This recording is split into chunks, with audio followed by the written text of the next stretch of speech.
तो सूर्य नमस्कार का इम्पोर्टेंस इसलिए भी है क्योंकि व्यवस्थाएं बदल रही हैं। क्या बदल रही हैं? हमारे जीवन में टेक्नोलॉजी का इस्तेमाल इतना ज्यादा हो गया हुआ है कि हम जो कार्य अब करते थे पहले शरीर से, वो सब ना करके हम टेक्नोलॉजी पर निर्भर हो गए हैं। दिमाग उसमें ज्यादा लग रहा है, शरीर का मूवमेंट होता नहीं है। तो शारीरिक समस्याएं हो रही हैं, शारीरिक समस्याएं हो रही, फिर मानसिक समस्याएं भी बढ़ रही हैं। तो इन हेल्थ इश्यूज को देखते हुए अब पूरी दुनिया योग की तरफ आ रही है। जैसा कि हम सब जानते हैं, योगा डे जो मनाया जाता है, अंतर्राष्ट्रीय योग दिवस 21 जून को, बताइए कब शुरू हुआ, कौन से ईयर में इसकी शुरुआत हुई? सर 2014। 2015 14 में रखा था प्रेसिडेंट, 15 में स्टार्ट हुआ। 2015 में हाँ, बढ़िया। 2015 से शुरुआत हुई, अंतर्राष्ट्रीय योग दिवस हम लोग मना रहे हैं। एग्जाम में भी पहले पूछा गया था, अभी भी कभी भी पूछा जा सकता है, तो हमें पता होना चाहिए। अब मान लीजिए योग करने के लिए प्रॉपर 1 घंटे का समय, 1.5 घंटे का समय हमें चाहिए होता है। और आज भागदौड़ के जीवन में अगर हमारे पास समय बिल्कुल भी नहीं है तो क्या करेंगे? कम समय में एक सूर्य नमस्कार ऐसा एक विधा है, ऐसी क्रिया है सूर्य नमस्कार, जो 5 मिनट से 15 मिनट भी अपने अपने क्षमता अनुसार भी अगर हम लोग कर लेते हैं तो काफी फायदा होता है। क्यों फायदा होता है? क्योंकि सूर्य नमस्कार में पूरे शरीर में 12 जो स्टेप्स है, कभी हम ऊपर आते हैं, कभी नीचे आते हैं, तो बैकवर्ड बेंडिंग, फॉरवर्ड बेंडिंग हम करते हुए अपनी क्षमता अनुसार पूरे शरीर में एनर्जी एक तरह से भर लेते हैं, पूरे शरीर में मसल्स को स्ट्रेचिंग देते हैं, स्ट्रेंथिंग देते हैं। तो एकमात्र ऐसी क्रिया है सूर्य नमस्कार जिससे कि आपके पूरे शरीर की मांसपेशियां तकरीबन तकरीबन उसमें काम कर जाती हैं। मांसपेशियों पर खिंचाव आता है, स्ट्रेंथिंग होती है, लचीलापन आता है। तो आपको लगता है कि ये कंप्लीट अभ्यास अपने आप में सूर्य नमस्कार है। तो सूर्य नमस्कार में सिर्फ आपके शरीर पे ही नहीं, मांसपेशियों पे ही नहीं, उसमें प्राण के प्राणायाम का करते हैं, श्वास लेना छोड़ना, तो आपके प्राण पर भी असर पड़ता है। जब आप मंत्र जाप से उसको जोड़ते हैं तो मानसिक भी आपका हो जाता है, नहीं मन भी शांत होता है, एक जगह कहीं बाहर मन नहीं जाता है आपको, तो मानसिक भी आपको शांति मिलती है। शारीरिक मसल्स पे तो इम्पैक्ट पड़ता ही है, श्वास पे भी इम्पैक्ट पड़ता है। तो शरीर को साधने के लिए, मन को साधने के लिए एक सुंदर विधि है सूर्य नमस्कार, जिसमें कई आसनों का सेट है। और आप कहें तो 8 आसन का इसमें सेट है। हालांकि अलग अलग योग संस्थानों में आसन एक दो कम ज्यादा हो जाता है। तो 8 आसनों का सेट है, इसमें 12 सोपान होते हैं, 12 स्टेप्स होते हैं सूर्य नमस्कार में। 12 स्टेप्स कौन कौन से होते हैं एक बार हम लोग देखते हैं। पहला है नमस्कार आसन। ये चीजें सब जानते हैं, बस हमें इसकी सूक्ष्मता पर जाना है कि एग्जाम में क्या पूछा जा सकता है। नमस्कार आसन, जिसको प्रेयर पोज भी आप बोलते हैं। हस्तोत्तान आसन, इंग्लिश में भी हस्तोत्तान लिख सकते हैं, लेकिन रेज्ड आर्म पोज भी इसको कहते हैं। फिर पादहस्त आसन, नीचे जाते हैं। हैंड्स टू फुट पोज, अश्व संचालन कहते हैं। उसके बाद दंडासन है, बहुत जगहों पर दंडासन कराया जाता है, बहुत जगहों पर पर्वतासन ही होता है। जैसे आरएसएस में अगर आप जाओ तो वो दंडासन कराते हैं 5वें नंबर पर, बाकी जगहों पर पर्वत आसन कराते हैं। हमें पर्वत आसन वाला याद रखना है, जनरली एग्जाम की दृष्टि से पर्वत आसन याद रखिए। अगर आ जाए ऑप्शन में ऐसा तो पर्वत आसन की जगह दंडासन भी ऑप्शन में रखिएगा, ताकि ऑप्शन देखकर पता चले कि हमें दंडासन वाला इसमें दिया हुआ उसके हिसाब से पूछा गया है या माउंटेन पोज के हिसाब से पूछा गया है। छठे नंबर पर आता है अष्टांग नमस्कार, सैल्यूट विथ 8 पार्ट्स ऑफ या 8 पॉइंट।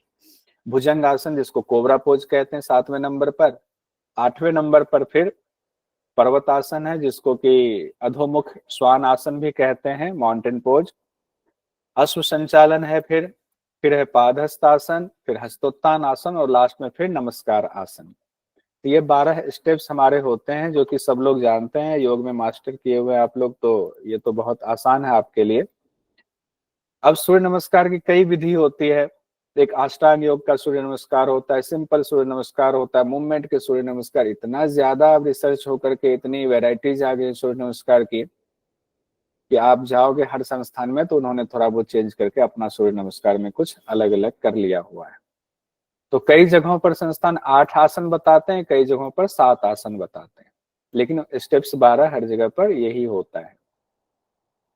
अब इसमें क्या क्या होता है, एक तो मांसपेशियों पर आपके असर पड़ता है, दूसरा श्वास को नियमित करता है, श्वास को आपको ब्रीदिंग पैटर्न हर एक आसन के साथ करते हैं तो ब्रीदिंग पैटर्न अलग हो जाता है। जैसे किस आसन में कौन सा ब्रीदिंग पैटर्न होगा, ये क्लास बहुत लंबी नहीं रखेंगे लेकिन टू द पॉइंट रखेंगे। जैसे कि नमस्कार आसन हम कर रहे हैं, शुरुआत कर रहे हैं नमस्कार आसन, तो नॉर्मल ब्रीदिंग में हमारा चलता है। अब यहाँ से ध्यान दीजिएगा, हो सकता है यहाँ से क्वेश्चन आना शुरू हो जाए कि कौन से आसन में ब्रीदिंग पैटर्न क्या होगा। और ये जो हमने लिखा हुआ है, ये ब्रीदिंग पैटर्न जनरली हम लोग सब जानते हैं, लेकिन एक दो जगह चेंज है। तो हमने बिहार स्कूल ऑफ योग की किताब है सूर्य नमस्कार, उससे लिया हुआ है, काफी मशहूर किताब है और जनरली एग्जाम में उसी को रेफरेंस भी लिया जाता है, सत्यानंद सरस्वती जी की किताब का। तो नमस्कार आसन में नॉर्मल ब्रीदिंग है। उसके बाद दूसरा जो स्टेप्स आपका है हस्तोत्तान आसन, रेज्ड आर्म पोज वाला।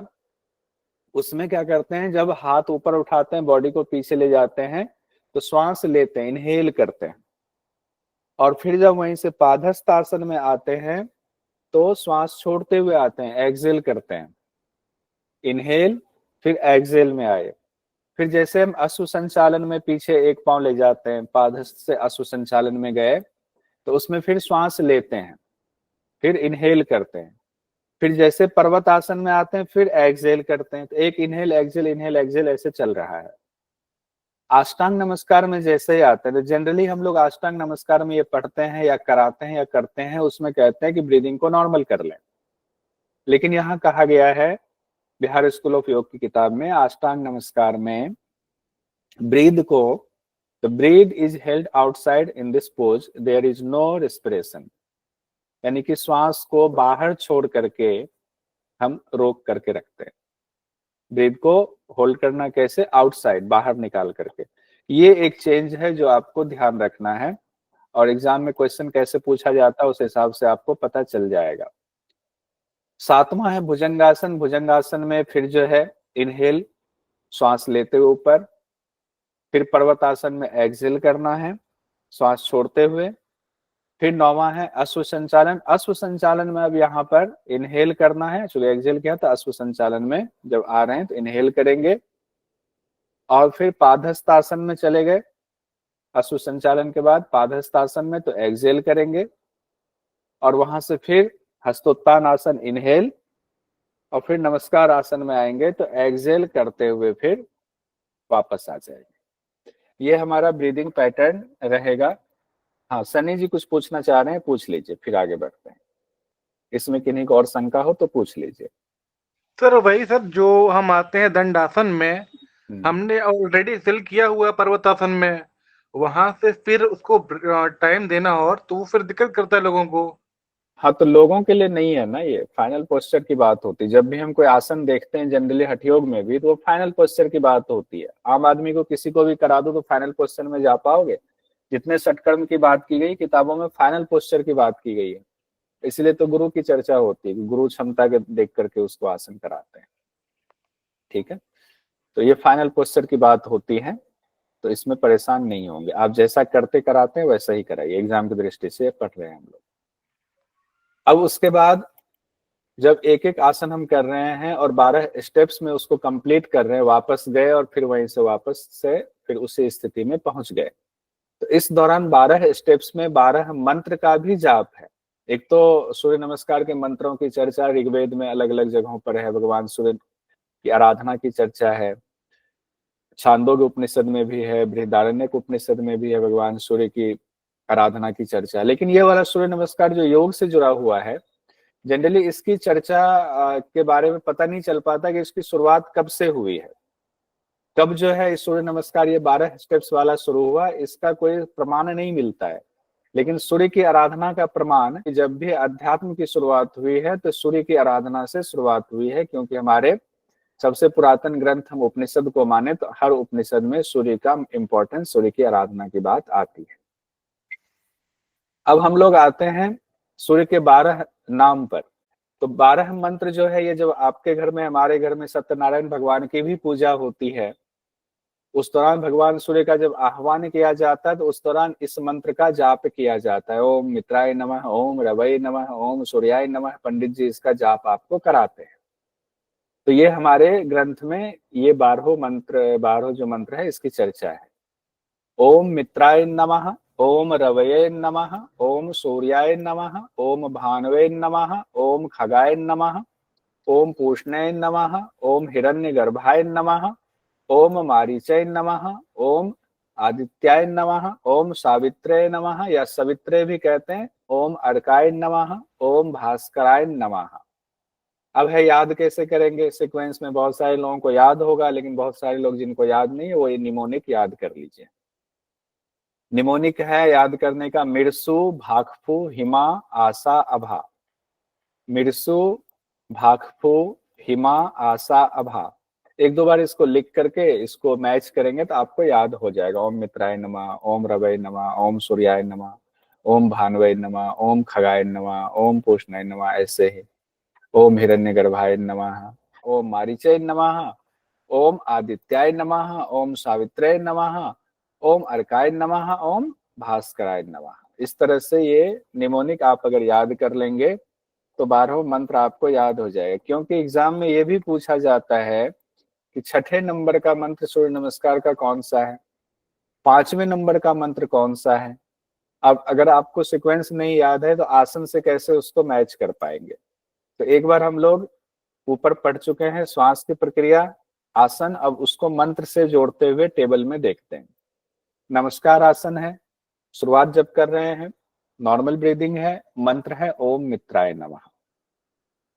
दूसरा हस्तोत्तान आसन, इनहेल ओम रवये नमः। तीसरा है पादहस्तासन, एक्सहेल ओम सूर्याय नमः। उसके बाद चौथा है अश्व संचालन, फिर इनहेल कर रहे हैं ओम भानवे नमः। पर्वतासन, एक्सहेल ओम खगाय नमः। फिर आष्टांग नमस्कार, होल्ड आउटसाइड ब्रीदिंग को कर रहे हैं ओम पूष्णाय नमः। देखिए प्रैक्टिकल में जो सनी जी ने कहा होल्ड आउटसाइड नहीं हो पाएगा, ऑलरेडी एक्सहेल किया हुआ है, तो वहां नॉर्मल ब्रीदिंग करेंगे, आम लोगों के लिए यही है। उसके बाद भुजंगासन, फिर इनहेल कर रहे हैं, मंत्र है ओम हिरण्यगर्भाय नमः। पर्वतासन, एक्सहेल ओम मारीचाय नमः। अश्व संचालन, इनहेल ओम आदित्याय नमः। पादहस्तासन, एक्सहेल कर रहे हैं ओम सवित्राय नमः। हस्तोत्तान आसन, इनहेल कर रहे हैं ओम अर्काय नमः। और लास्ट में प्रणाम आसन, एक्सहेल करते हुए नॉर्मल में आएंगे तो ओम भास्कराय नमः। अब इसको आप कहेंगे इतना याद कैसे हुआ, याद करने का सिंपल है। जब आपको 12 स्टेप्स याद है, आपको 12 मंत्र याद है, मिर्सु भाखफू हिमा आशा अभा, तो आप उसमें सीक्वेंस बिठा सकते हैं आराम से, कोई दिक्कत नहीं होगी। यहाँ से भी क्वेश्चन पूछा जाता है, पर्वत आसन में कौन से मंत्र का जाप करेंगे, या छठे नंबर पर छठे स्टेप्स में कौन से मंत्र का जाप होगा, तो इसको ध्यान रखेंगे। अब क्वेश्चन कई बार पूछ दिया जाता है मंत्र के बाद चक्र से, कि कौन से आसन किस चक्र पर प्रभाव डालता है, उससे भी क्वेश्चन पूछ दिया जाता है।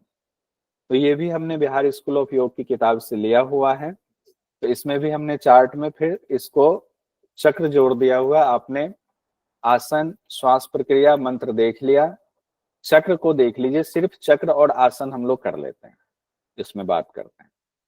नमस्कार आसन पहला है, तो अनाहत चक्र, हाथ को आपने यहाँ रखा हुआ, जोड़ते जाइए। नमस्कार आसन है, अनाहत, हृदय के पास हाथ है हमारा, अनाहत चक्र पर प्रभाव पड़ेगा।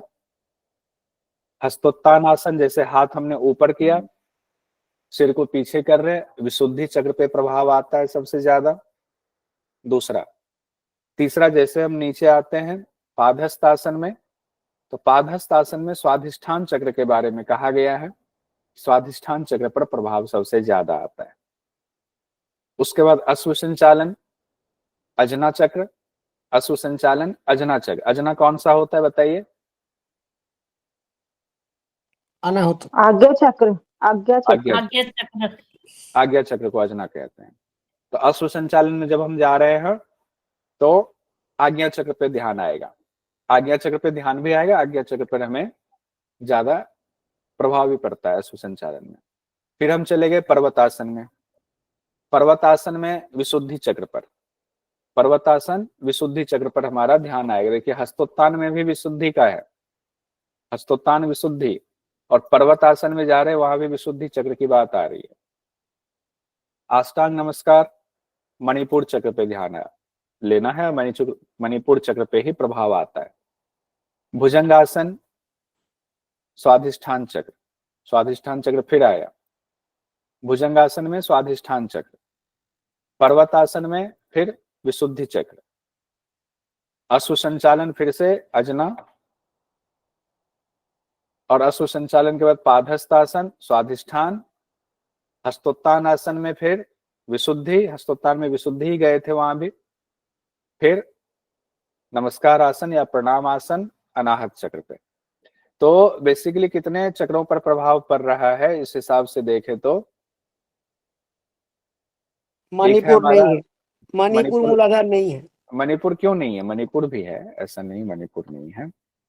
देखिए अब हम पहले चक्र को लिख लेते हैं यहाँ पर तो आसान रहेगा हमारे लिए। मणिपुर है, एक बना लेते हैं। मूलाधार मूलाधार नहीं है सर। अब थोड़ा सा याद कीजिए, पहला जो है हमारा नमस्कार, उसमें कौन सा है? अनाहत। अनाहत में नमस्कार, तो 2 बार हुआ ये, पहला स्टेप और फिर 12वां स्टेप का है।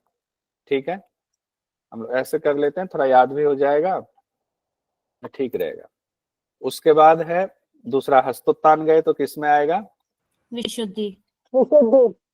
विशुद्धि में। तो ये हो गया स्टेप आपका हस्तोत्तान, हस्तोत्तान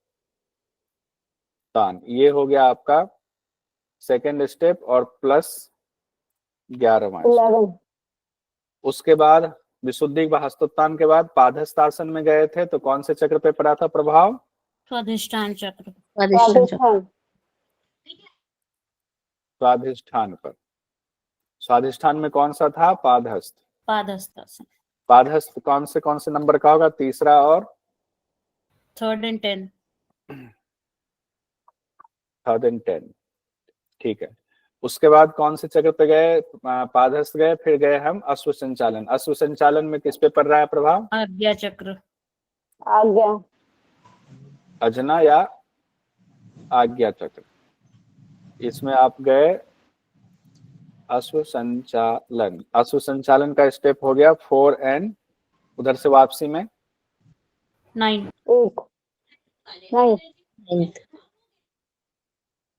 9 होगा ना?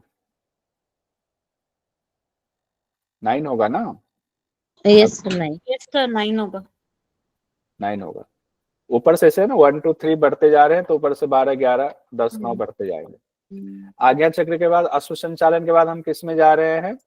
पर्वतासन। पर्वतासन। कौन सा? विशुद्धि। विशुद्धि चक्र। विशुद्धि पर पर्वतासन। विशुद्धि का आपका हो गया 5 और 8 स्टेप्स में।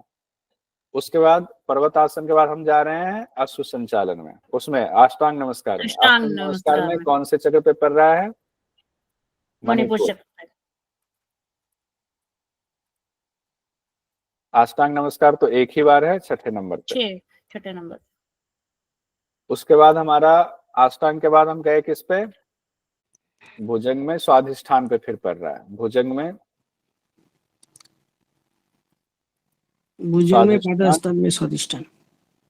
भुजंग, ये आपका हो गया भुजंग वाला 7वां स्टेप, 7।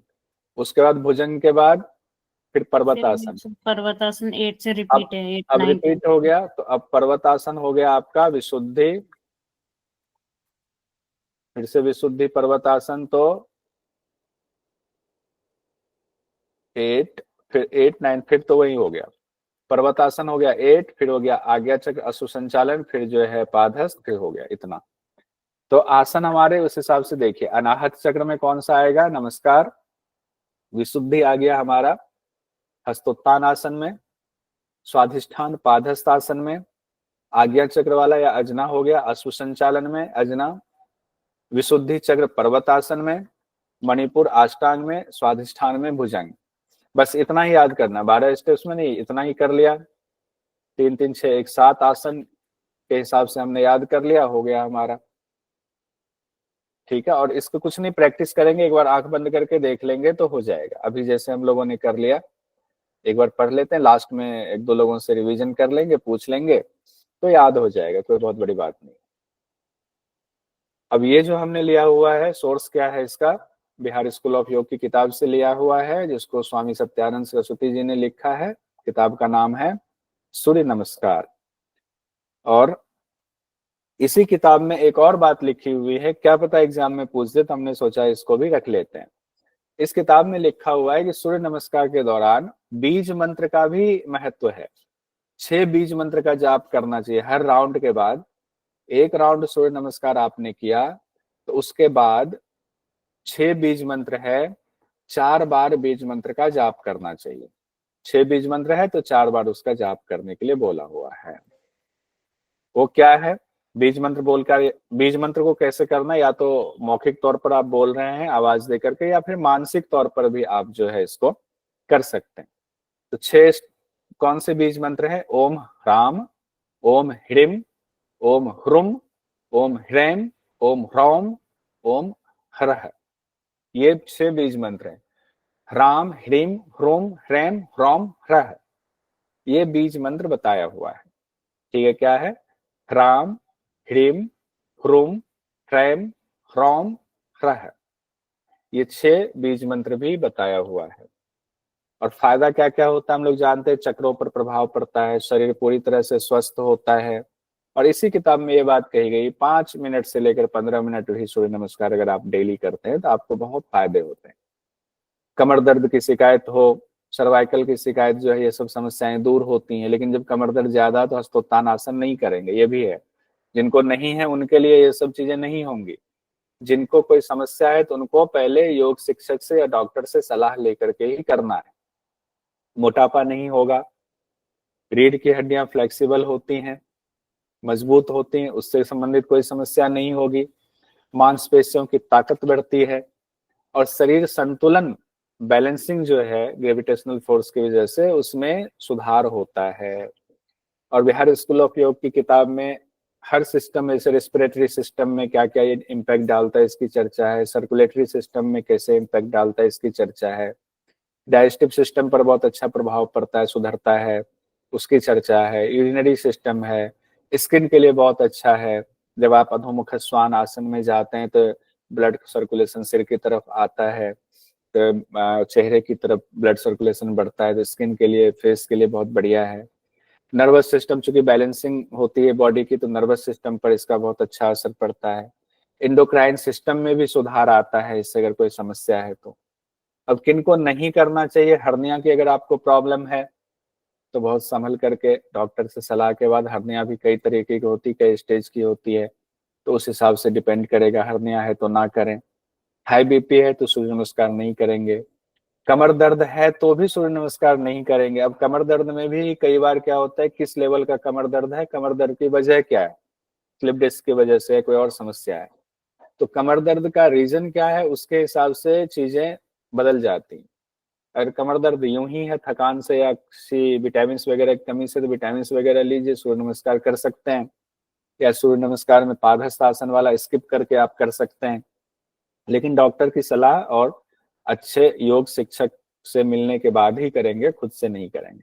बीमार व्यक्ति हैं तो चूंकि ये हार्ड अभ्यास है, इसमें शक्ति ज्यादा लगती है, तो बीमार व्यक्ति भी ना करें, थोड़ा डॉक्टर की सलाह या योग शिक्षक की सलाह के बाद ही करें।